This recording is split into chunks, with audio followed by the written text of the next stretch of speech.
के गड्ढमड्ढ हो जाने से सपनों की श्रृंखला चल पड़ती है। इसमें से कई ऐसे भी होते हैं जिनका घटित घटनाओं से संबंध होता है।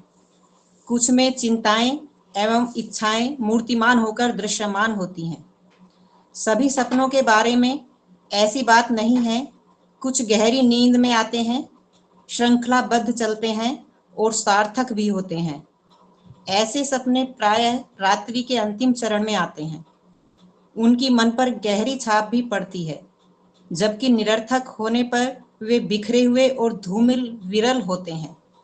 उनकी स्मृति दिन चढ़ते चढ़ते चली जाती है, किंतु जिनमें कुछ दम होता है वह जागने के उपरांत भी स्मृति पर छाए रहते हैं और रह रहकर याद आते रहते हैं।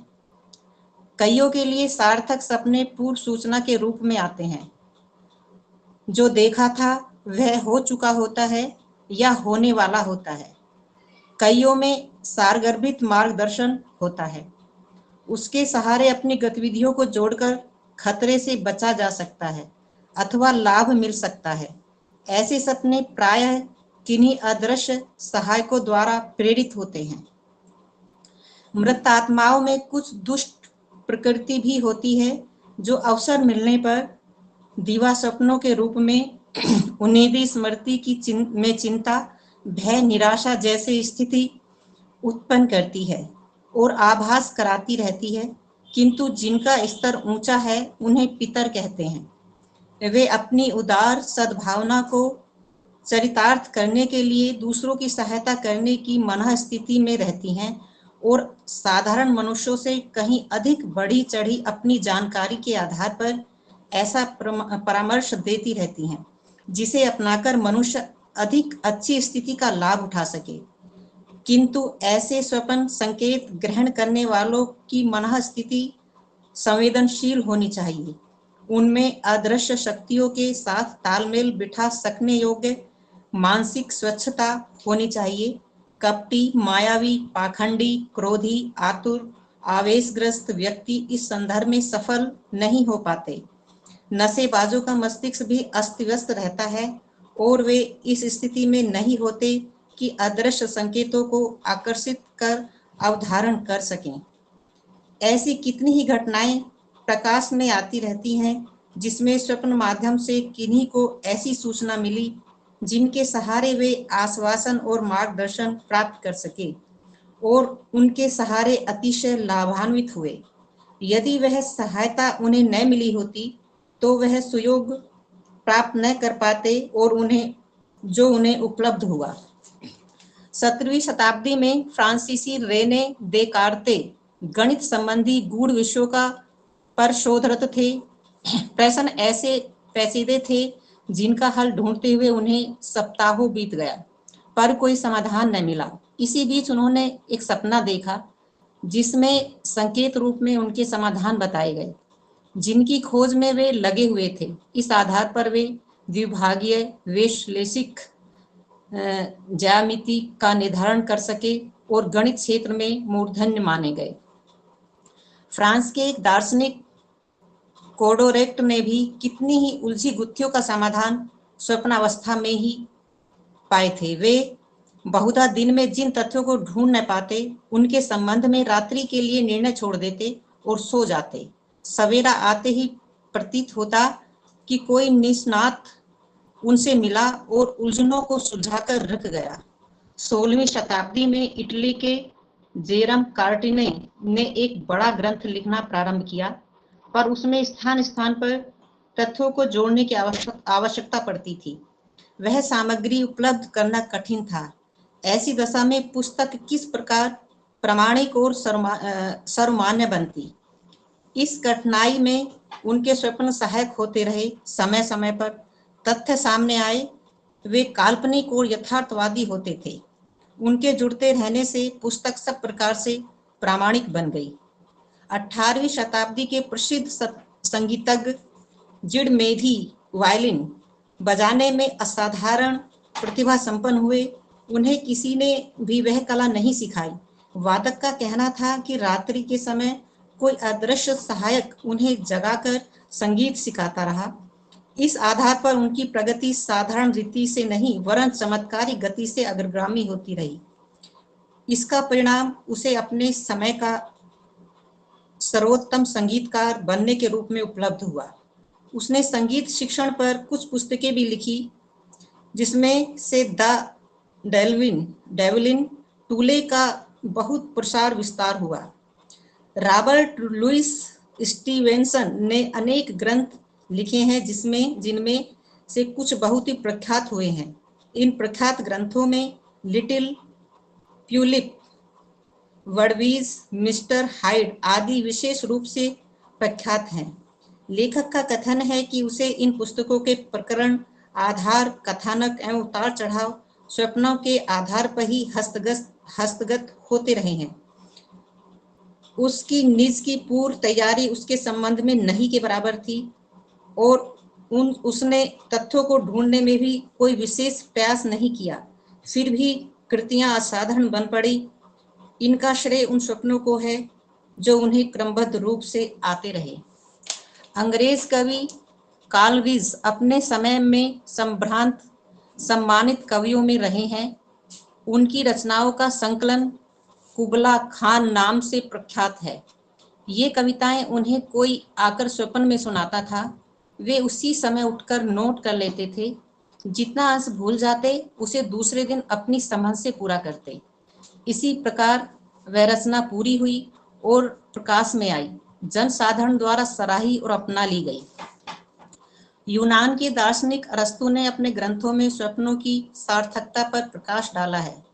प्लेटो कहते हैं कि सदा तो नहीं, पर कई बार स्वप्नों के माध्यम से मनुष्य को दिव्य संदेश आते हैं और वे जांच पड़ताल करने पर तथ्यपूर्ण सिद्ध होते हैं।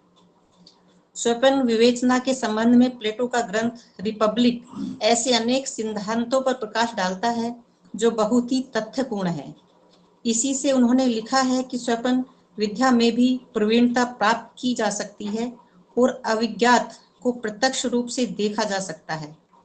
फ्राइड की पुस्तक इंटरप्रिटेशन ऑफ ड्रीम में यह सिद्ध करने का प्रयास किया गया है कि अचेतन मन में सामयिक भूतकाल और भावी घटनाओं की सांकेतिक जानकारियां सम्मिश्रित रहती हैं। स्वप्न प्राय घटनापरक होते हैं, पर उनमें वस्तुतः कुछ संकेत दिए होते हैं। घटनाओं को संकेत रूप में प्रणीत कर सकने की सूझबूझ ही स्वप्न विद्या है। इसको कई प्रकार से उलट पलट करके अर्थ करते रहने और तथ्यों के साथ संगति बिठाते रहने की खोजबीन किसी भी लगनशील में इतनी प्रवीणता उत्पन्न कर सकती है कि वह अपने तथा दूसरों के स्वप्नों का तात्पर्य बता सके। जी भैया, प्रणाम भैया, पूरा हो चुका है वाचन। बहुत बहुत धन्यवाद जी, बहुत बहुत आभार आपका, बहुत ही सुंदर स्पष्ट वाचन के लिए। थैंक यू भैया, धन्यवाद। प्रणाम सर। धन्यवाद जी सर, प्रणाम। आवाज आ रही है सर मेरी? जी जी बिल्कुल आ रही है, स्पष्ट है।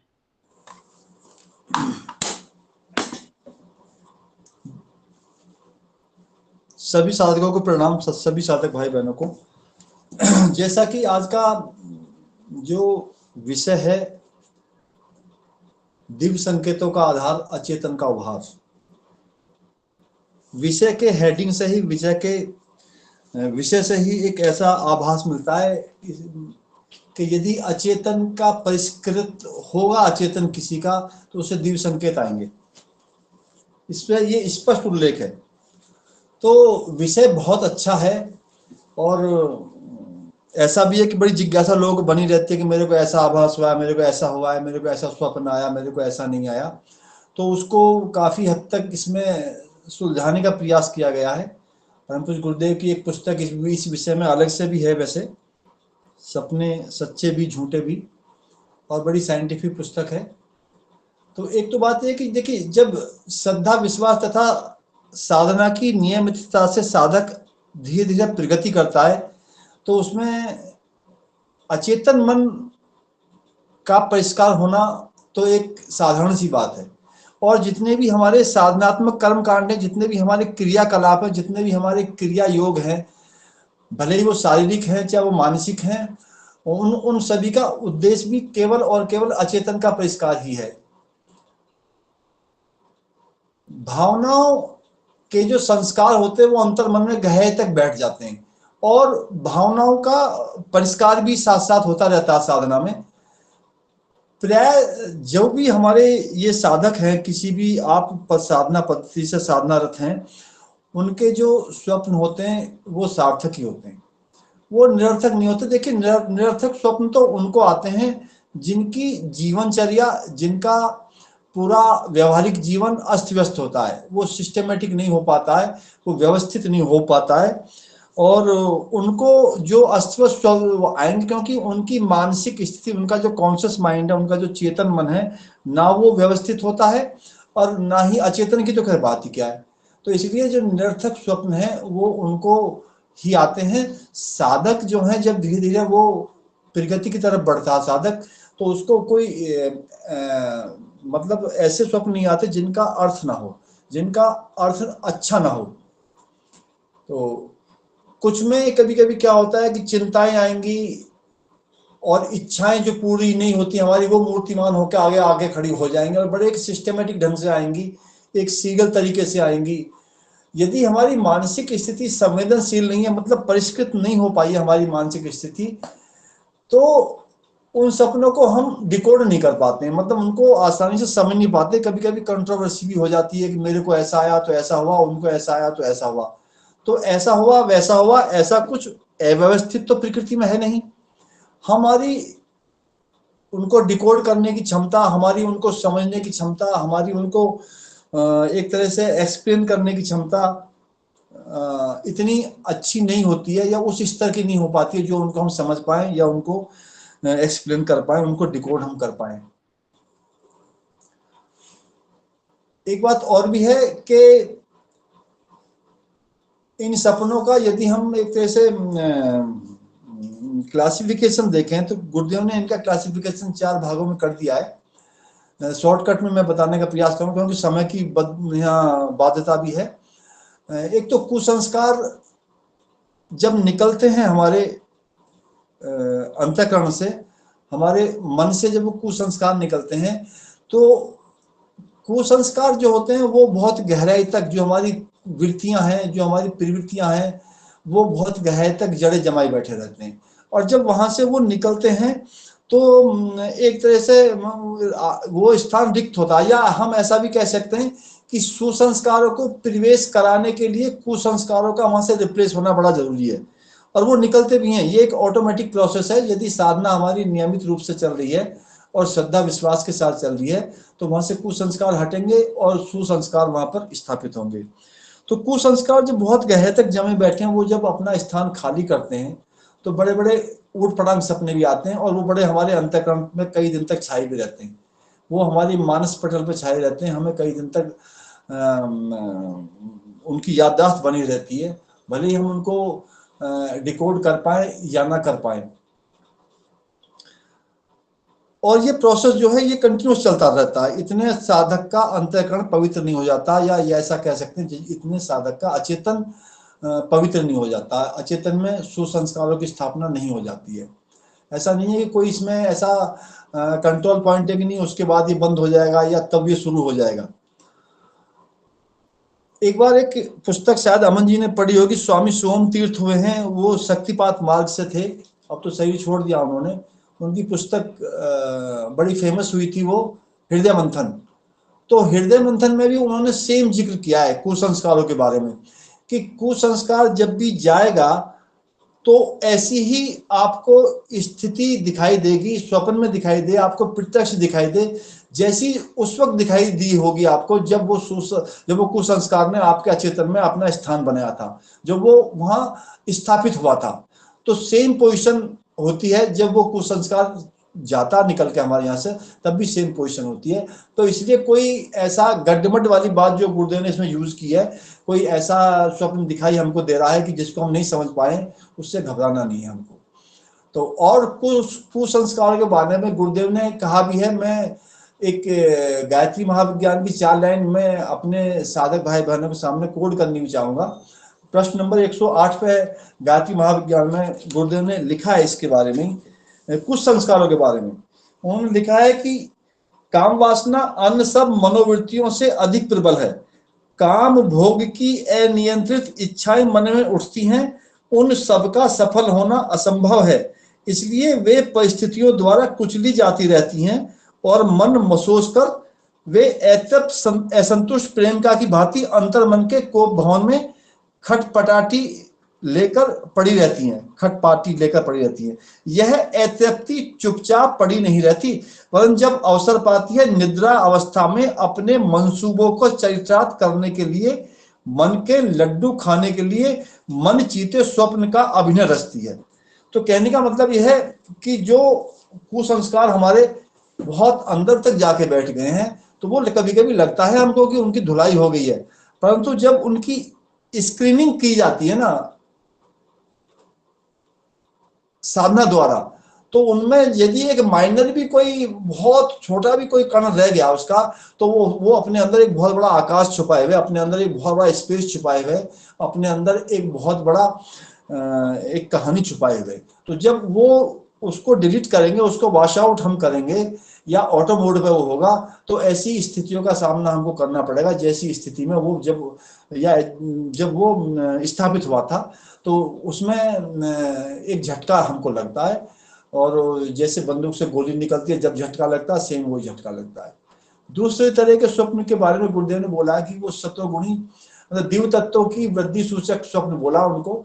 वो सत्वगुणी कार्य को स्वयं करने या किसी अन्य के द्वारा होता हुआ देखने के, कोई साधनात्मक कार्य हो रहा है, कोई यज्ञ हो रहा, हवन हो रहा, कथा हो रही है, वो हम करवा रहे हैं या किसी और से करा रहे हैं, या किसी के होते हुए जाके हम दर्शक बन गए हैं, उसमें हम पार्टिसिपेट कर रहे हैं, तो उसका मतलब यह है कि सत्वगुणों की ऐसे स्वप्न देखने का मतलब यह है कि सत्वगुणों की वृद्धि हो रही है। भविष्य का आभास भी मिलता है और दैवी संदेश का भी। तो ये इन स्वप्न के बारे में परम पूज्य गुरुदेव ने कहा है कि ये स्वप्न प्रातःकाल के समय होते हैं या रात्रि के अंतिम पहर में होते हैं, और उनका एक अर्थ होता है। ये सूर्य उदय से 1-2 घंटे पहले के लिए बोला हुआ है, या उसे प्रातःकाल कह सकते हैं, उसे रात्रि का अंतिम पहर भी कह सकते हैं। और यदि इनमें हमको अस्पष्टता दिखाई देती है या उलझन भरे होते हैं हमारे, तो उनमें क्या है कि उसके कई कारण हो सकते हैं। गुरुदेव ने कहा कि भविष्य जो है वो प्रारब्ध से बनता है, मतलब जो हम कर्म पहले कर चुके हैं वही हमारे भविष्य का निर्धारण करते हैं। तो परंतु वर्तमान के क्रियाकलाप उसमें थोड़ा बहुत हेर फेर भी कर देते हैं। तो इसलिए कुछ ऐसे स्वप्नों को हम डिकोड फिर नहीं कर पाते, समझ भी नहीं पाते हैं, और नए कर्म जो हमारे होते हैं वो भावी विधान को बनाते हैं, तो उसकी कसमें हम उनको क्लियर नहीं समझ पाते हैं। कभी कभी ऐसा होता है। तो मेरी ये सारी बात बताने का मतलब यह है कि यदि अचेतन पूर्ण परिष्कृत नहीं है, तो उनका जो दिव्य संकेत हमें मिलेंगे उनको पूरी तरह से डिकोड हम कर नहीं पाते। तो कभी कभी ऐसा महसूस होता है, ये मेरे को भी होता है, तो इसलिए मैं इस दिशा में ज्यादा बताने का या अपना एक तरह से कह लें अपना एक्सपीरियंस शेयर करने का प्रयास कर रहा हूं। इसके साथ साथ कुछ स्वप्नों में अहम का दायरा जो वो बढ़ा हुआ दिखाई देगा, हमारे सगे संबंधी हैं वही हमको दिखाई देंगे। तो उसमें भी ऐसा भी बताया जाता है कि जो हम बाबूजी भी कहते हैं कि जो मान्यताओं के प्रति जो आसक्ति है वही अहंकार होता है। वही एक है, वो दायरा यदि हमारा अंतःकरण परिष्कृत हो रहा है, अचेतन परिष्कृत हो रहा है, तो वो दायरा हमें बढ़ता हुआ दिखाई देगा। फिर ऐसा नहीं कि अपना पुत्र, अपनी पत्नी, अपने बच्चे, अपना भाई, अपनी बहन, उससे भी एक ज्यादा बढ़ता हुआ दिखाई देगा। और वो डीटो तो नहीं दिखाई देगा, परंतु उससे कुछ संकेत हमको मिलना शुरू हो जाएगा, हाँ कि हमारा विस्तार हो रहा है, हमारा परिष्कार हो रहा है।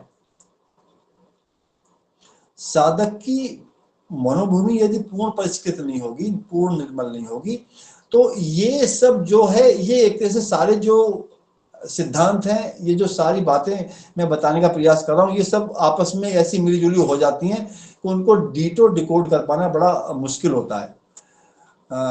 गुरुदेव ने एक स्वप्न के बारे में ऐसे बताया कि वो जागृत स्वप्न होते हैं, या दिव्य दर्शन की जो बात है वो आखिरी वाली बात आती है। देखिए, जब हम नींद में होते हैं तो उस वक्त हमारी जो स्वप्न आते हैं हमको वो क्रिया प्रधान होते हैं, उनमें एक्टिविटी होती रहती है, और हम उसको देखते रहते हैं। परंतु जागृत अवस्था के जो स्वप्न है उनमें बाहिर मन का, जो हमारा बाहर वाला मन है, वो एक्टिव होता है, उसकी क्रिया प्रमुख होती है। और इसमें हमारी, क्योंकि शरीर तो हमारा सोया रहता है, उस वक्त शरीर कोई एक्टिविटी नहीं करता है, इसमें शरीर से एक्टिविटी होती है। और एक तरह से जो ध्यान है हमारा, वो ध्यान हमारा एक जागृत स्वप्न ही है। हम अपनी एक कल्पना बना के और उसको बैठ के ध्यान अपना उस पर लगाने का प्रयास करते हैं, तो उसको भी हम जागृत अवस्था वाला स्वप्न कह सकते हैं। बहुत से आदमियों को क्या होता है कि उनको और जितना परिष्कृत उनका मन होता जाता है, उनको वो भी दिखाई देते हैं, भूत प्रेत भी उसमें कभी कभी दिखाई दे जाते हैं, उनकी अस्पष्ट या स्पष्ट छवि भी दिख जाती है। कभी कभी जो हमारे इष्ट देव हैं, हमने जिनको अपनी प्रतिमा अपने अंतःकरण में स्थापित कर रखी है, कभी कभी उनके साक्षात दर्शन भी हो जाते हैं। इसको उच्च कोटि के जो साधक होते हैं उनको जागृत समाधि वाली स्थिति भी कह सकते हैं, वो हमेशा फिर उसी में रहते हैं। मनोविकार जो है, मैं फिर इन बातों को दोहराने का प्रयास करूंगा, जितने भी हमारे मनोविकार हैं, क्योंकि जो प्रस्तुत वांग में है हमारा चेतन, अचेतन एवं सुपर चेतन मन। देखिए, चेतन की लिमिट तो अभी साधक भाईवान इतना आगे निकल चुके हैं इसमें पढ़ते पढ़ते कि वो सभी जान गए होंगे कि चेतन की लिमिट बहुत थोड़ी सी है, बहुत ज्यादा इसका विस्तार नहीं है। अचेतन के बारे में ही हर जगह मैंने जो भी और राइटर्स को पढ़ा है, उसमें उन्होंने भी अचेतन के लिए ज्यादा जोर लगाया है। सुपर चेतन वाली बात तो फिर एक कोई भगवान वाली बात आ जाती है, वो तो एक तरह से एक रिजल्ट होगा इसका। यदि हम अचेतन को परिष्कृत कर लेंगे तो सुपर चेतन तो अपने आप समझ में फिर आ जाएगा, ऐसा मेरा अपना मानना है। और मनोविकार, जितने मनोविकार हमारी प्रवृत्तियां हैं, ये अचेतन में आदत बनकर इतने अंदर तक घुस बैठते हैं कि उनको मैं शब्दों में व्यक्त नहीं कर सकता। मेरा अपना जो मानना है, उनकी जड़ें बहुत गहरी होती है, इतनी गहरी होती है कि हम हमारी कल्पना से भी बहुत नीचे तक उनकी जड़ें जारी रहती हैं। तो मैं उनके बारे में एक फिर कोड करना चाहूंगा। गुरुदेव की बातें मेरे को वो बहुत अच्छी लगती है, मैंने पहले भी एक दो बार शायद कोड की होगी। वांग्मय नंबर 13 में है, वो प्रश्न नंबर 6.9 पर है। हम मेरे पे पुराना वाला वांग्मय है, पता नहीं ये नया वाला है 6.9 पे। ये गुरुदेव कितना अच्छा इसमें कह रहे हैं कि अचेतन को चित्त कहते हैं। वस्तुतः मस्तिष्क का प्रेरक केंद्र यही है। यह गई गुजरी स्थिति में पड़ा रहे तो सचेतन की बुद्धिमत्ता का उपयोग धूर्तता, दुष्टता जैसे निकृष्ट प्रयोजनों के अतिरिक्त किसी रचनात्मक कार्य में संभव न हो सकेगा, और बुद्धिमान कहलाने वाला मनुष्य भी उज्जवल भविष्य का सृजन न कर सकेगा। मैंने ये इसलिए यहाँ कोड किया आपको कि हमारा सबका उद्देश्य, जिस मिशन से हम जुड़े हुए, जिस गुरु से हम जुड़े हुए, एक उज्जवल भविष्य का सृजन करना है। और परम पूज्य गुरुदेव इसमें डायरेक्ट इंडिकेशन दे रहे हैं कि यदि अचेतन को परिष्कृत नहीं किया गया, यदि वृत्तियों को वहां से नहीं खोजा गया है, तो बुद्धिमान होने के बावजूद भी हम उस टारगेट को अचीव नहीं कर पाएंगे, उस लक्ष्य को अचीव नहीं कर पाएंगे। आप ऐसा समझ लें कि जैसे डीटो तो नहीं, परंतु ऐसा समझा जा सकता है कि जैसे एक टीम जो बैटिंग कर रही है क्रिकेट में, और उसका जो कोई बैट्समैन है वो डबल सेंचुरी मार दे, टेस्ट मैच चल रहा है, और वो ट्रिपल सेंचुरी मार दे, उसके बावजूद भी वो मैच हार जाए, इतना अच्छा बैट्समैन होने के बावजूद भी वो मैच हार जाए, तो वही हालत होगी कि हम कितने ही बुद्धिमान बन जाएं, यदि अचेतन परिष्कृत नहीं है, उसमें सुसंस्कार स्थापित नहीं है, अच्छी आदतों को हमने स्थापित नहीं कर पाए हैं, तो हम टारगेट तक पहुंच नहीं पाएंगे। तो इसको यदि कोरिलेट किया जाए, आज का जो हेडिंग है वो वही है कि दिव्य संकेतों का आधार अचेतन का उभार। यदि अचेतन का उभार आएगा, अचेतन में उभार आएगा, अचेतन साफ होगा, सुथरा होगा, शुद्ध होगा, परिष्कृत होगा, तो दिव्य संकेत ऑटोमेटिक मिलने शुरू हो जाते हैं। मैं एक बात फिर कोड करूंगा परम पूज्य गुरुदेव की ही, जो उन्होंने डीटो, एक जेम्स अलेक्जेंडर ब्रिटिश के एक बहुत बड़े साइकेटिस्ट हुए हैं ब्रिटिश के, उन्होंने उनकी बात परम पूज्य गुरुदेव ने एक कोड की है डीटो में, वो आपको बताना चाहूंगा। देखिए, एक साइकेटिस्ट कह रहा है, वो भी बड़ा फेमस है, ऐसा नहीं कि कोई गैर गुजरा साइकेटिस्ट है, और उसका जिक्र भी गुरुदेव ने वांग्मय नंबर 13 में किया 6.10 पेज पे। मैंने ये पहले भी एक दो बार कोड किया, मैं पुनः, क्योंकि मेरे को ये बहुत अच्छे लगते हैं दो कोड गुरुदेव के अचेतन के बारे में। तो गुरुदेव कह रहे हैं इसमें, के मन शास्त्री सर अलेक्जेंडर कैनन का कथन है कि मनुष्य इस विश्व की सबसे विलक्षण सत्ता है, उसका सार तत्व मस्तिष्क है और मस्तिष्क का नवनीत अचेतन है। दुर्भाग्य से इसी केंद्र की न्यूनतम जानकारी हमें उपलब्ध है।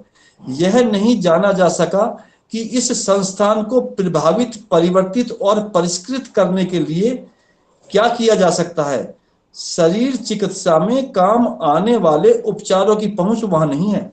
लगता है स्व संवेदन, स्व सम्मोहन और स्व निर्देशन जैसी उन्हीं उपायों को काम में लाना पड़ेगा जिन्हें पुरातन योगीजन, अभी योगीजन वर्ड यूज किया यहाँ पर, वो योगीजन केवल इंडिया में पाए जाते हैं जिन्हें हम ऋषिगण बोलते हैं।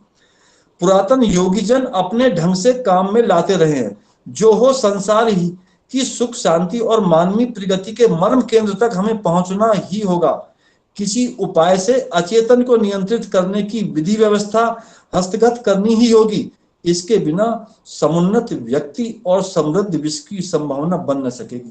हमारा वही मिशन आ गया ना फिर, कि हमारा जो मिशन युग निर्माण मिशन है उसमें हम सफल हो ही नहीं पाएंगे। और युग निर्माण तो चलो खैर एक बात की खामी है, हमारा निर्माण ही नहीं हो पाएगा।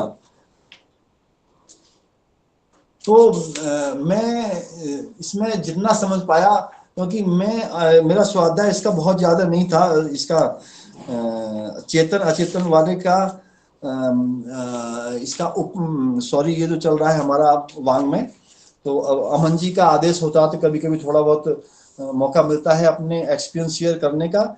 और चेतन अचेतन सुपर चेतन वाला जो हमारा ये वांग में है, इसके पेज नंबर 295 पे गुरुदेव ने और एक बात लिखी है। सारे उपनिषदों का सार इन वाक्यों में व्यक्त किया जा सकता है।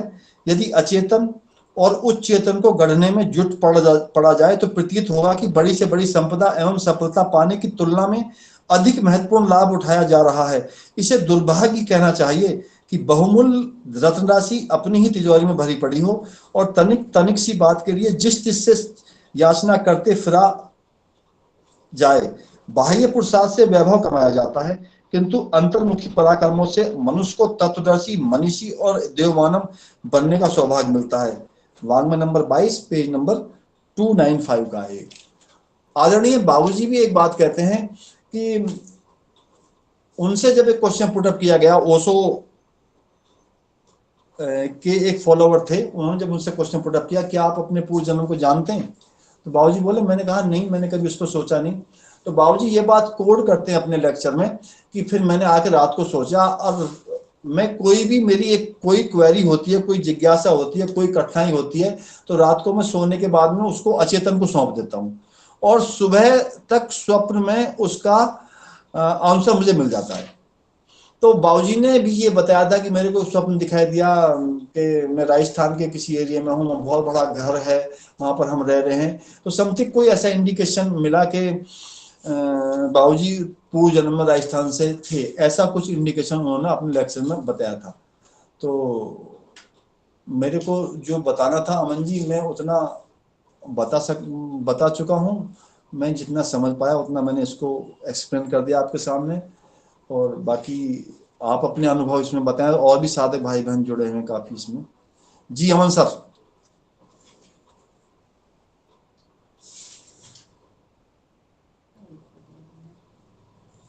हाँ जी अमन जी।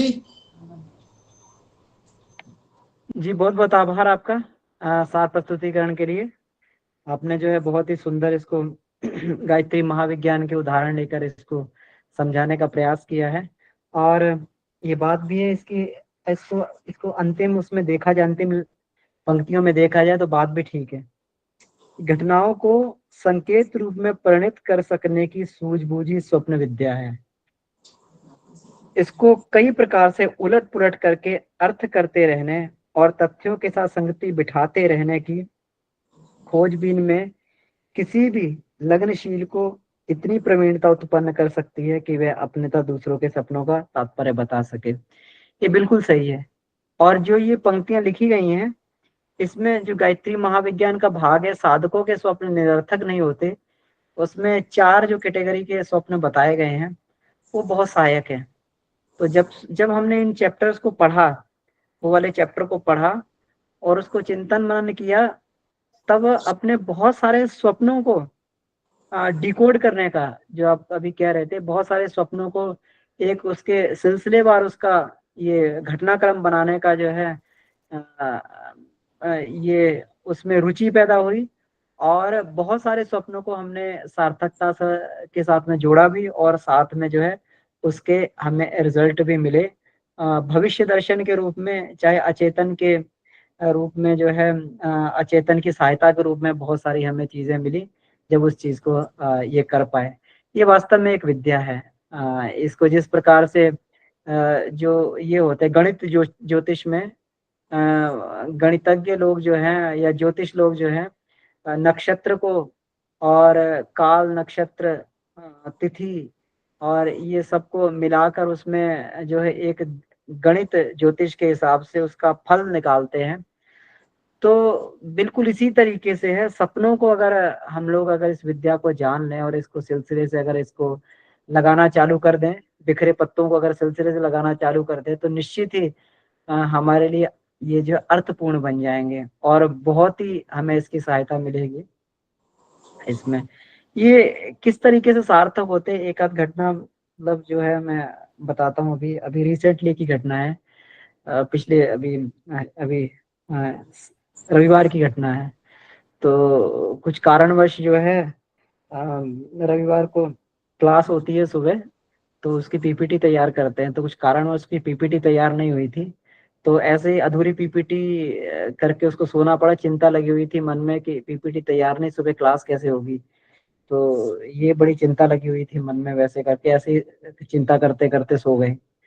तो सो गए तो एक तो जो है स्वप्न आया, उसमें सपने में ही उसमें हम स्वप्न देख रहे हैं कि जो है हम एग्जाम देने गए हैं, मैथमेटिक्स का एग्जाम है, एग्जाम देने गए हैं, और एग्जाम में मतलब हमें कोई क्वेश्चन नहीं आ रहा है, कोई प्रश्न हमसे सॉल्व नहीं हो रहा एग्जाम में, और सारे प्रश्न ऐसे थे कि जिसको जो है मतलब ऐसा लग रहा था कि हम थोड़ा भी पढ़ लेते, ये पहले से पढ़े हुए प्रश्न, थोड़ा भी पढ़ लेते, रिवाइज कर लेते, ये सारे प्रश्न हल हो जाते। तो ये सारे के सारे प्रश्न हल हो सकते थे। तो फिर एकदम जो है जब, और इतना गहरा स्वप्न था, इतना सिलसिलेवार ये स्वप्न आ रहा था कि मतलब बिल्कुल साफ साफ ये दिखाई दे रहा था, और बिल्कुल रियलिटी दिखाई दे रही थी कि हमें एग्जाम में कुछ नहीं आ रहा है और बहुत ही ईजी है ये। तो फिर जो है तुरंत जो सुबह सुबह उठ गए एकदम ब्रह्म मुहूर्त में, और उठ के और फटाफट देखा तो कि पीपीटी तैयार नहीं है। तो पीपीटी को फिर तैयार किया, और बहुत ही उसमें ज्यादा कुछ करने की आवश्यकता नहीं पड़ी, और थोड़ा सा उसको जो है साथ संभाल के जो है वो पूरी बढ़िया से वो तैयार हो गई पीपीटी, और क्लास में उसको कर पाए, प्रेजेंट कर पाए। तो ये जो है कभी कभी अचेतन जो होता है, अचेतन को हम लोग चेतन में कोई कार्य करते करते, और चेतन जब हाथ खड़े कर देता है तो अचेतन वहां पे मदद करता है। अचेतन को मालूम है बिल्कुल इस तरीके से जो है, जैसे अब मान लीजिए कभी ऐसा होता है कि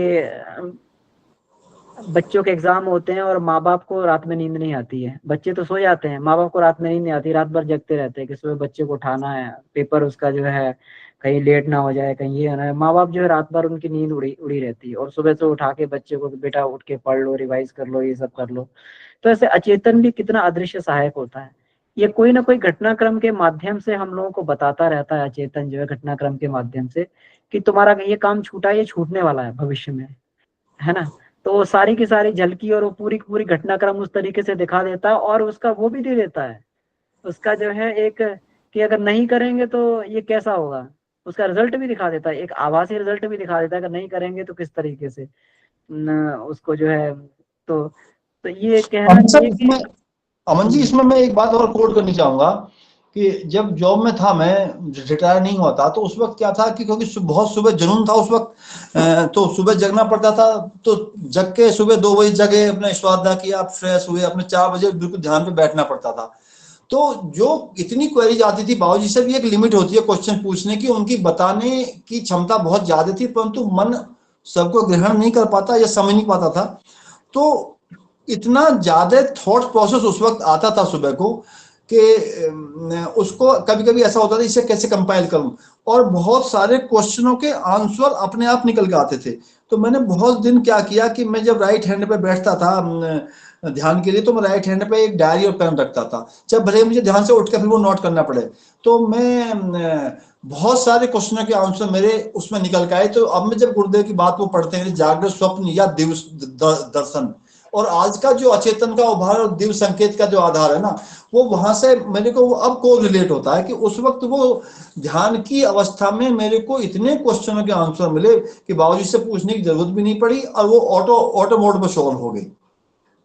तो ये भी मैं एक बात शेयर करनी भूल गया था उस वक्त। खैर अब मैं मेडिटेशन में वो नहीं रखता डायरी वगैरह, क्योंकि अब मेरे को मतलब ऐसा जरूरत महसूस नहीं होती। तो मैं ये बात उसे बता रहा हूँ कि ये जो जागृत स्वप्न वाली बात है या दिव्य दर्शन वाली बात है, मुझे इतनी महसूस उसमें होता था कि कुछ क्वेश्चनों के आंसर ऑटो मोड पर निकल के आएंगे, कोई कितना ही हमको बता ले वो समझ में नहीं आ पाते। जी जी बिल्कुल सही कहा आपने। तो इसमें एक बात और होती है कि ध्यान में जब हम अल्फा स्टेट में चले जाते हैं तो हमारा जो मन है व्यष्टि मन है समष्टि मन से जुड़ जाता है। तो भूचुंबकीय धाराएं जहाँ पर सारा का सारा जो प्रकृति का ज्ञान है, तो वो सारा का सारा उन वेव्स के माध्यम से धरती पे आता रहता है। तो व्यक्ति उनसे संबद्ध होके और सारी की सारी चीजों को, बहुत सारे प्रश्नों का जो भी चाहे उन प्रश्नों के हल उसको वहां पर मिलते रहते हैं उस फ्रीक्वेंसी पे। तो ध्यान में जो है बहुत कर हम लोग जो उससे संबद्ध भी हो जाते हैं और बहुत सारे प्रश्नों के उत्तर हमको मिलने लगते हैं। तो ये, और ध्यान में भी और जागृत अवस्था में भी जो है हम लोग जब ये होता जाता है, धीरे धीरे अभ्यास होता जाता है, तो जागृत अवस्था में भी थोड़ा भी चिंतन मनन करने पे ब्रह्म मुहूर्त में खास करके ये आने लगते हैं। तो इसको जो है जागृत अवस्था के स्वप्न से भी हम लोग जोड़ सकते हैं। तो ये कुल मिला के कहने का मतलब यही है कि अगर स्वप्न विद्या को अगर हम लोग साधना कर रहे हैं और स्वप्न विद्या का थोड़ा सा गहन चिंतन मनन विश्लेषण किया जाए तो ये बहुत कर सहायक हो सकते हैं हमारे, और बहुत हमें जो है भविष्य का भी हमें ये बता सकते हैं। मतलब भविष्य घटने वाली घटनाओं के बारे में सचेत कर सकते हैं कि ये घटने वाला, तुम सावधान हो जाओ। इस तरीके से जो है इतना इनसे हेल्प मिलती है ये स्वप्नों से। अचेतन केवल हम लोग अचेतन केवल चित्त के संस्कार लिए नहीं होता है, ये बड़ा ही प्रबल मस्तिष्क है जो मनुष्य की एक अदृश्य देवता की तरीके से सहायता भी करता है। एक बार ये परिष्कृत हो जाए तो अदृश्य देवता की तरीके से ये सहायता करता है। जो इसमें ये है कि इसमें बहुत सारे इसमें वैज्ञानिकों के नाम लिए गए या दार्शनिकों के नाम लिए गए कि उन्होंने रात में सोए और सोते सोते उनकी समस्या थी, सुबह उठ के उनको हल मिल गया। तो ये सब अचेतन का ही कमाल होता है। जी तो जी मेरा निवेदन है और भी भाई बहन इस पर अपनी बात रखें तो बढ़िया रहेगा। शांतिलाल भैया। भैया प्रणाम, सभी साधकों को प्रणाम। जी भैया प्रणाम। तो 2 जी मई की प्रणाम। अपनी क्लास भी स्वप्न पे ही थी और उस दिन भी मेरे स्वप्नों के विवरण में ही सारा समय चला गया था। 2 मई के दिन भी अपना इसी पे था चैप्टर। अभी 20 दिन पहले की मैं एक छोटी सी घटना बताता हूँ कि मेरे खेत पे काम करने के लिए 2 हाली रख रखे हैं और उनमें से एक मेरे यहाँ 10 साल हो गए उसको काम करते करते। एक वो बंदा पिछले साल वही ले आया था कि ये भी अच्छा काम कर रहा है, साल भर उसने काम भी अच्छा किया। और इनको क्या है, जैसे ही अप्रैल आता है तो एडवांस पेमेंट देना पड़ता है। तो दोनों को 1,75,000 रुपये एडवांस पेमेंट मांगा तो वो भी दे दिया क्योंकि विश्वास पत्र 10 साल हो गए थे। फिर हमारा प्याज भंडारण का काम चल रहा था तो उन्होंने काम हम सब करवा दिया रात को, शाम को, और वो उनके रूम में जाके सो गए। गोडाउन पे मैंने उनके लिए रूम बना रखे हैं। और मुझे रात को एक स्वप्न आया कि एक बॉडी है और वो खोलते हुए तेल में से तैरते हुए ऊपर आई और पूरी जल के भस्म हो चुकी है। ये आज से 20 दिन पहले की बात बता रहा हूँ। उसका ऐसा वो मतलब केवल चमड़ी चमड़ी जलती है और गोल्डी कलर होता है, गोल्डन जैसा, ऐसे हो गए वो ऊपर आ गई उसको। और उसके तुरंत बाद वो स्वप्न टूट गया। और सुबह छोटा वाला भाई मुझे उठाता है जल्दी कि भैया भैया भैया उठो, वो दोनों अपने हाली तो रात को भग गए। वो रात में उनका बिस्तर बोरिया सब समेट के वो उसी रात को रवाना हो गए। और एक इससे 6 महीने पहले की घटना है कि मेरी बिटिया की शादी तय कर दी थी, उसकी मंगनी यहाँ पास के गांव में करके। और चूंकि दोनों की उम्र ऐसी हो चुकी थी, शादी में सिर्फ 3 महीने बाकी थे, तो दोनों को फोन पे बात करने की पूरी छूट दे दी गई थी। तो वो डेली बातचीत करते थे। अब जो तो इनमें 3 महीने बाद उनकी शादी होना थी, 20 अप्रैल की उनकी 22 अप्रैल की शादी फिक्स कर दी थी। ये पिछली बात की बात कर रहा हूँ, अभी तो इस साल उसकी शादी हो गई फिर दूसरी जगह। तो मेरी पत्नी को एक रात स्वप्न आता है कि अपना शादी का पंडाल लगा हुआ है और सभी मेहमान लोग आए और पंडाल पूरा गिर गया और किसी को खाना भी नहीं मिला और सब नाराज होके चले गए। उसने सुबह उठ के तो नॉर्मल चलता रहा, फिर शाम को मुझे हम जब सोने गए तो मुझे घटना बताई। और उसके ठीक 90 दिन बाद भैया ऐसा होता है कि वो उनकी दोनों की, मेरी बच्ची की और जवाई राजा की, फोन पे बातचीत करने में कोई ऐसी चीज एक दूसरे को बोल दी कि वो रिश्ता हमारा टूट गया। हमने गार्डन बुक कर लिया था, वो बुकिंग अमाउंट भी, उनका भी गार्डन को बुकिंग अमाउंट, मतलब सारे हलवाई से लेके पत्रिकाओं से लेके सारी तैयारी हुई, वो सारी ऐसी ऐसी धरी रही और वो सगाई टूट गई। फिर 1 साल बाद दूसरी जगह उसकी सगाई हुई और फिर वो शादी अभी हुई पिछले महीने। जी भैया।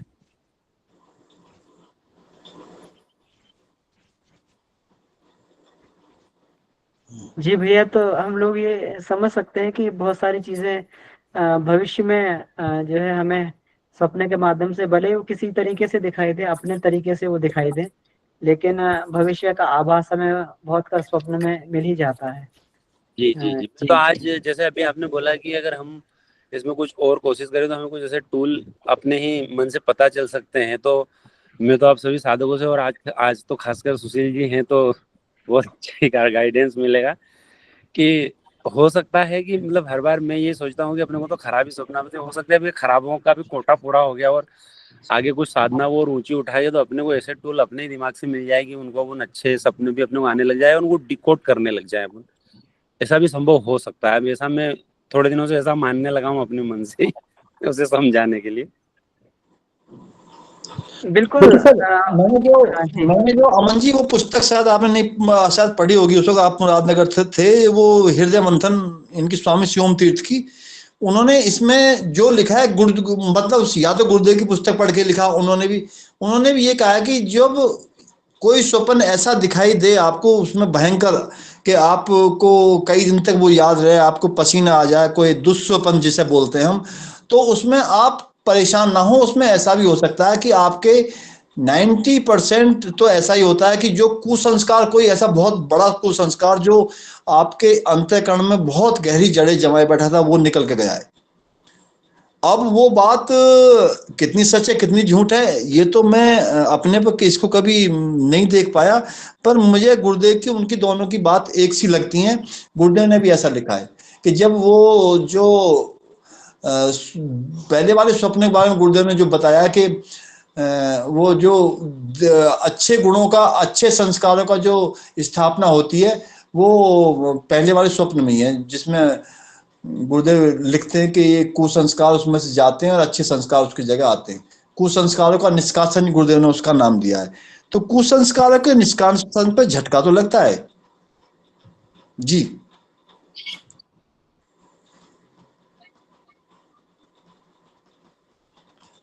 जी किसी बिल्कुल और का सही भी है। हैंड रेज है शायद, हाँ आप। कविता दीदी। हाँ जी, बोलने का मौका दे।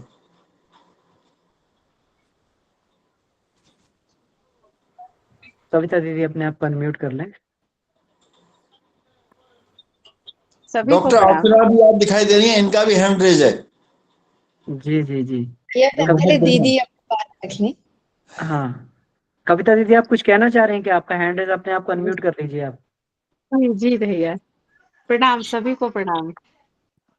एक्चुअली कुछ कहना भी चाह रहे हैं और आप लोगों से थोड़ा दर्शन भी चाहिए। एक्चुअली हम सपना बहुत कम देखते हैं, बहुत ही कम देखते हैं, और देखते हैं भी तो याद नहीं रहता है। लेकिन जो सपना याद रह जाता है वो ज्यादातर सच होता है। 2018 की घटना है। एक सपना कुछ अजीब सा देखे थे, जैसे मेरी माता जी का मूर्ति अस्त व्यस्त हो गया है, टूट गया है, इस टाइप से। और सपना में बहुत रो रहे हैं कि ये क्या हो गया। माँ का मूर्ति ऐसे क्यों हो गया, एकदम उथल पुथल की स्थिति में हम माता जी को देखे। तो बहुत सा अजीब लग रहा था। उसके बाद बहुत सपना में ही रो रहे हैं। उसके बाद फिर मूर्ति जब हम ढूंढना शुरू किए तो उनका मतलब पूरा जो माता जी का हाथ गला ये वो सब अस्त व्यस्त था। तो हम रोते रोते सब फिर मिला हमको, सब हम ठीक ठाक कर दिए, ठीक ठाक हो गया, लेकिन सपने में बहुत रो। उसके बाद भैया 3-4 महीना भी नहीं हुआ और वो सपना में जब हम माता जी से प्रार्थना कर रहे थे, हे माता जी हम क्या हो गया, क्या हो गया, सब कुछ चला जाता तो भी ठीक था, आपका मूर्ति ऐसे क्या क्यों हो गया। तो रो रहे हैं। तो हमारा उस समय बस एक ही चीज आया कि सब ठीक हो जाएगा, गीता का 11वां अध्याय का तुम नित्य पाठ करो, मुक्त हो जाओगी। ये भी हम सपना में ही देखे। और 2-3 महीना के बाद भैया ऐसी घटना घटी हमारे घर में अचानक। हमारे हस्बैंड जो बिजनेस करते थे, मतलब मेंटल डिस्टर्ब, मतलब आज भी उसका मतलब भुक्तभोगी हम लोग हैं। धन के ऊपर गया तो बहुत स्थिति परिस्थिति भैया बहुत खराब हो गई थी, बहुत ही खराब हो गई थी, मतलब बताने लायक नहीं, ऐसी स्थिति खराब हो गई थी। तो धीरे धीरे धीरे कुछ लोग भी आए, हेल्प भी किए, और अभी भी धीरे धीरे उस परिस्थिति से निकले नहीं है, निकल रहे हैं। तो बीच में तो कभी कभी पाठ किए थे गीता का, फिर छोड़ दिए। तो आप लोगों से भैया पूछना है कि क्या करना चाहिए, गीता का पाठ करते रहना चाहिए या क्या करना चाहिए। आप लोग तो सब साधक बैठे हुए हैं, तो आज थोड़ा सा बहन को बता दीजिए क्या करना है।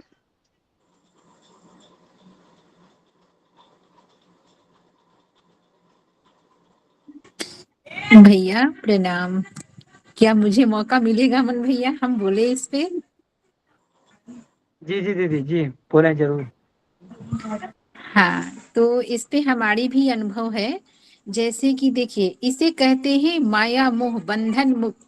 जैसे माँ की मूर्ति जो खंडित हो गई, तो आपका व्यवसाय से शायद हो सकता है कि कोई मतलब संबंध नहीं है, क्योंकि वो गृह माता जी को गृहस्थ जीवन से, ये तो हमारे लिए साधन है ना। तो जैसे माँ आपको गीता से जोड़ी कि देख बेटा, मूर्ति से ना जुड़ तो ज्ञान से जुड़ जा।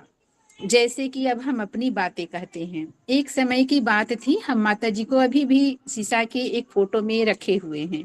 तो हम बोले कि ना ना, जैसे बच्चे थे नादान हैं, तो हम बोलते थे, पहले ज्ञान नहीं मिला था तो ऐसे बोलते थे, हम तो तुमको छोड़कर कभी नहीं जाएंगे, हम इस घर को छोड़कर कभी नहीं जाएंगे। मतलब एकदम बचपना जैसा भक्ति में बिल्कुल अटूट रहे, चिपके रहना, एकदम उसी में लगे रहना।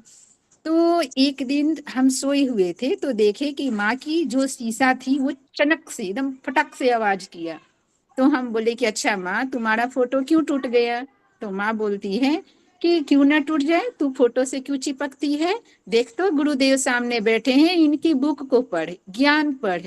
पर हमें उनसे लगाव तो है, पर हमें भी ज्ञान से जुड़ी, और हमें धीरे धीरे धीरे धीरे करके, मतलब और हम क्या बताएं, बस हमारे जीवन में गुरुदेव का आवागमन हुआ और हम धीरे धीरे हम सभी मतलब बहुत आगे गए।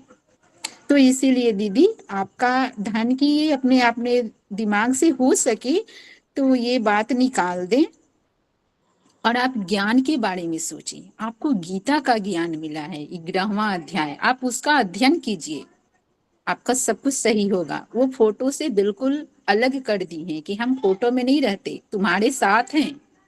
ये हम सभी साधारण बच्चे नहीं, हम सभी गुरुदेव के संतान हैं, इसलिए हमें माया मोह से ये सब से निकालते हैं, किसी भी चीज से चिपकाओ नहीं। यही कहना था भैया, प्रणाम। जी दीदी प्रणाम, धन्यवाद। जी डॉक्टर साहब बोलेंगे अब। डॉक्टर साहब का हैंड रेज काफी टाइम से। जी हाँ प्रणाम भैया, सभी प्रणाम को प्रणाम भैया। प्रणाम। स्वप्न सोती जागती आंखों के हैं, हम सभी जानते हैं, और जो दिन भर मस्तिष्क में चल रहा है वही कहीं ना कहीं रात में आता है। लेकिन कुछ स्वप्न भैया मैं नहीं समझ पाई, जैसे आज सुबह देखा और सुबह से एक अजीब सा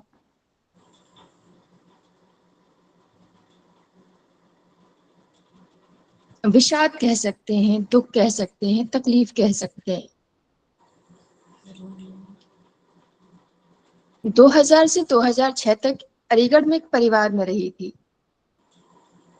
और अचानक से मतलब सब ठीक होगा उनके यहाँ, मतलब यहाँ आने तक उनकी बेटी से मेरा संपर्क रहा। आजकल पूना में हूँ, सुशील भाई साहब को शायद नहीं पता होगा। उनकी बेटी से मेरा संपर्क रहता था, तो ठीक ही है वो लोग।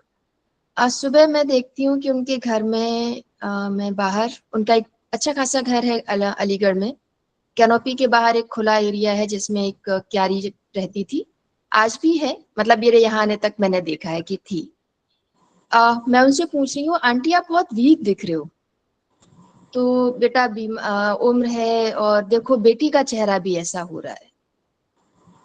वो स्वप्न, और उसके बाद मेरा होम टाउन, वहां पे एक परिवार है जिनका मकान हमारे ही मकान के साथ लगभग बना, मतलब ऐसे मान लीजिए कि दोनों परिवार एक साथ ही उस मोहल्ले में, उस एरिया में सेटल हुए, और एक पारिवारिक संबंध है। उनकी मतलब अंकल जी की जो माता जी थी उनको हम लोग जिया आजी बोलते थे, उनका भी बड़ा लगाव था हम लोगों से।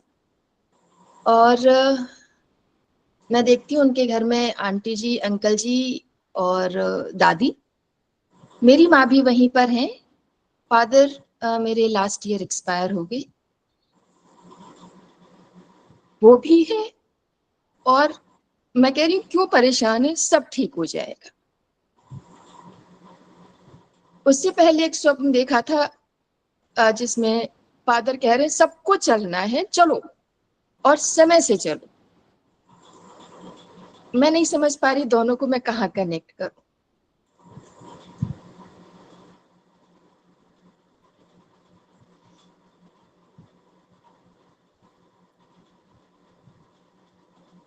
जी दीदी, इसमें देखिए, अब दोनों स्वप्न को जो है इकट्ठा करने की कोशिश कर रहे हैं ना। और उसमें जैसे आपने कहा कि फादर पिछले साल एक्सपायर हो गए, है ना। तो फादर उसमें ये कह रहे हैं कि सबको चलना है, समय से चलो, है ना। तो देखिए, सब एक समय से बंधे हुए हैं और हम लोग वास्तव में चल ही रहे हैं। ये आत्मा की यात्रा है, आत्मा चल रही है और निरंतर यात्रा कर रही है। और उसी यात्रा के बीच में कभी जो है वो प्रत्यक्ष हो जाती है, कभी अदृश्य हो जाती है। प्रत्यक्ष होती है तो कभी किसी जीव जंतु का शरीर लेके प्रत्यक्ष हो जाती है, और कभी जो है ये हो जाती है। चलती हुई मूवी है, चलती हुई पिक्चर है ये, जिसमें अलग अलग फ्रेम चल रहे हैं और हमारी आत्मा अलग अलग रोल में आ रही है, जिस प्रकार से ये होता है। तो सब लोग चल रहे हैं ना, और चलते रहना है, इसमें कहीं रुकना नहीं, किसी घटना के साथ में रुक नहीं जाना है। और ये घटनाएं अपने हिसाब से चल रही हैं, जन्म मृत्यु और ये सारी चीजें जो है, ये पूरा का पूरा जो है ये जीवन की सच्चाई है, और ये चलता ही रहता है। और इसमें इसी माध्यम से हम लोग, सपनों के माध्यम से हमारा चेतन कहीं ना कहीं जो हमें बताता भी है कि हम समय के साथ रुक ना जाएं और चलते रहें। और शायद यही आपके पिताजी का भी ये था कि आप किसी एक घटना के साथ में ना रुक जाएं, किसी जन्म मरण की घटना के साथ में ना रुक जाएं और जीवन में चलते रहें। हम लोगों की ये होती है एक मानसिक हमारी एक इसको कहना चाहिए मन का एक स्वभाव है कि हम जो हमारे नजदीक रहते हैं उनसे हमारा स्नेह लगाव रहता है। और वह स्नेह लगाव जो है इतनी जल्दी जाता नहीं है, क्योंकि उनसे जो है बचपन से हम जुड़े हुए हैं और कई घटनाक्रम जुड़े हुए हैं।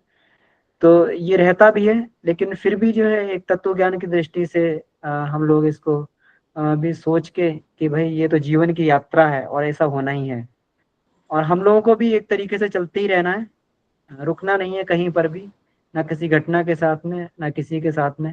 हम लोग देखे कि जब गुरुदेव का महाप्रयाण हुआ था तो उस समय कोई घटना शांति कुंज में रुकी नहीं थी। उन्होंने पूरा का पूरा, माता जी को सब मालूम था, वो स्टेज पे प्रवचन दे रही थी। जब 8 बज के कुछ मिनट पे उनका देहावसान हुआ तो माता जी स्टेज पे प्रवचन दे रही थी, उनको मालूम भी पड़ गया, लेकिन उन्होंने सारा कुछ जो है विधि पूर्वक जो है अपना प्रवचन संपन्न किया, गायत्री उसको जो है गायत्री जयंती को। और फिर उसके बाद में सबको भोजन करने के लिए बोला, सबने भोजन कर लिया। भोजन करने के बाद में उन्होंने ये समाचार, तो महाकाल थे, रुके नहीं, चलते रहे। और महाकाल के बच्चे हैं, हम लोग भी कहीं रुके नहीं। और ये घटनाएं जो है शरीर का जर्जर होना, बूढ़ा होना और ये पैदा होना, ये सारी की सारी घटनाएं जो हैं ये बिल्कुल एक जीवन की सच्चाई है और पदार्थ का केवल परिवर्तन मात्र है, इसमें आत्मा को कोई फर्क नहीं पड़ता है।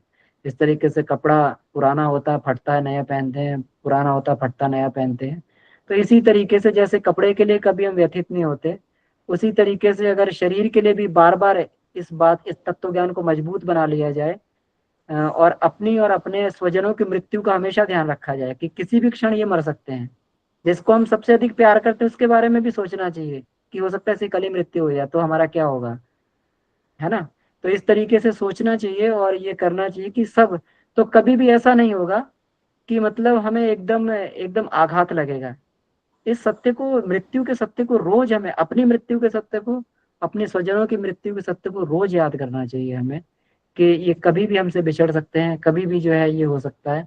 तो शायद ये तत्व ज्ञान इतना मजबूत हो जाएगा कि जब एक्चुअल ऐसी परिस्थितियां आएंगी तो फिर हमें जो है हम अपनी स्थिति को सही बना के रख पाएंगे उस स्थिति में।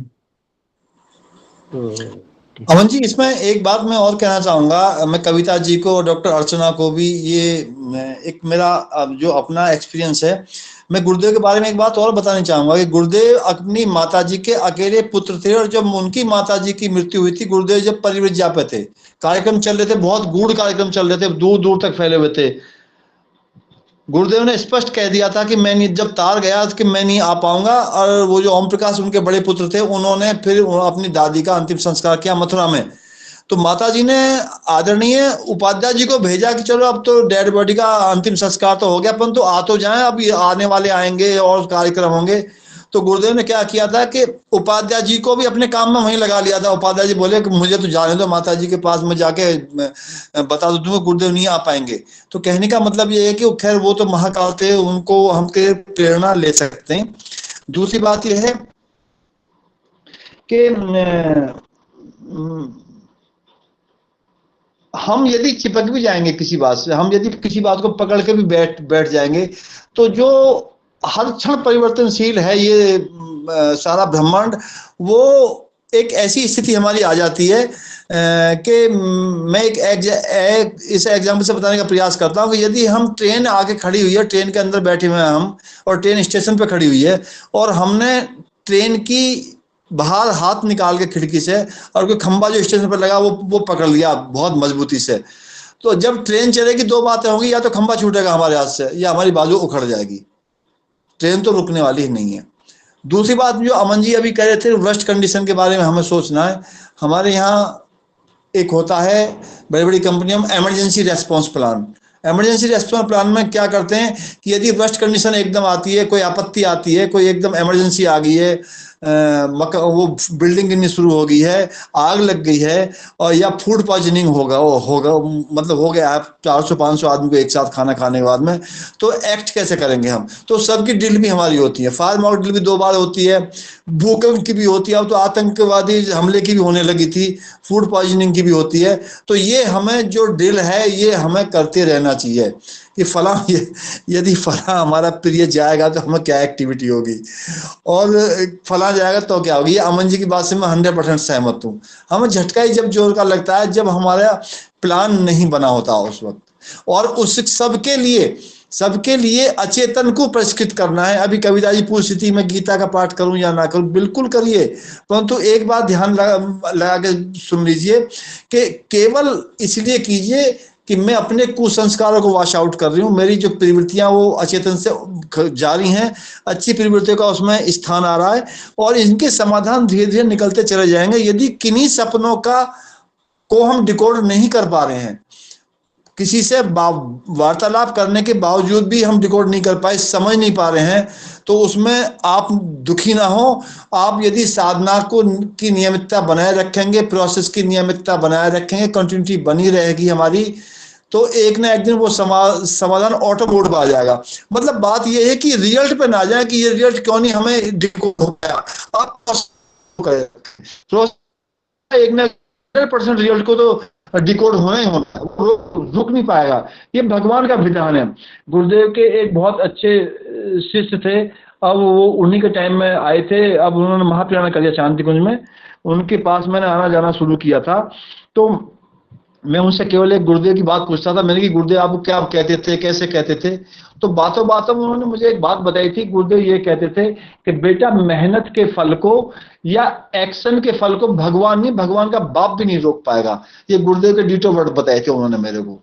तो मेरा निवेदन है सभी से, अपने साधक भाई बहनों से, कि मेरा अपना अनुभव यह है कि यदि प्रोसेस को हम कंटिन्यूअस बना के रखेंगे और इमरजेंसी रेस्पॉन्स प्लान बनाए रखेंगे वर्स्ट कंडीशन के लिए, झटका लगेगा तो सही, परंतु वो बहुत जोर से नहीं होगा फिर।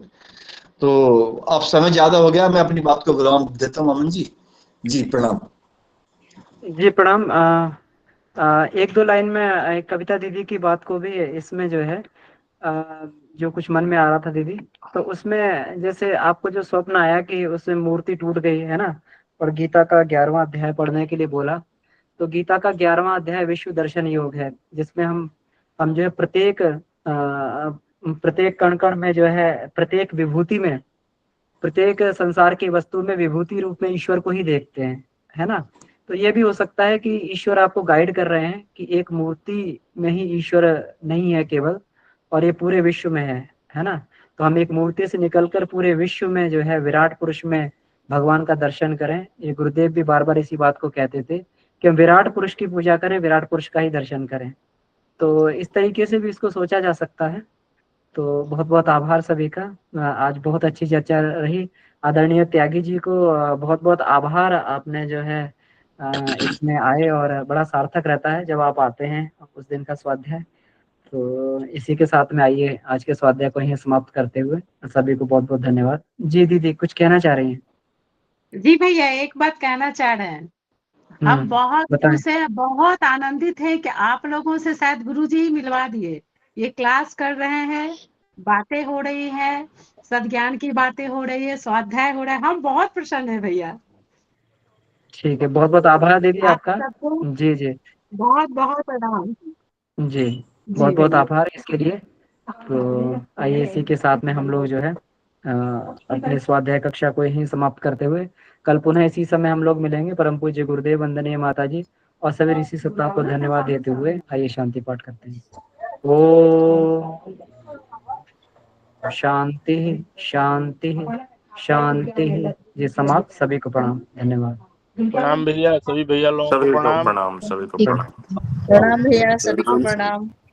शुभ रात्रि।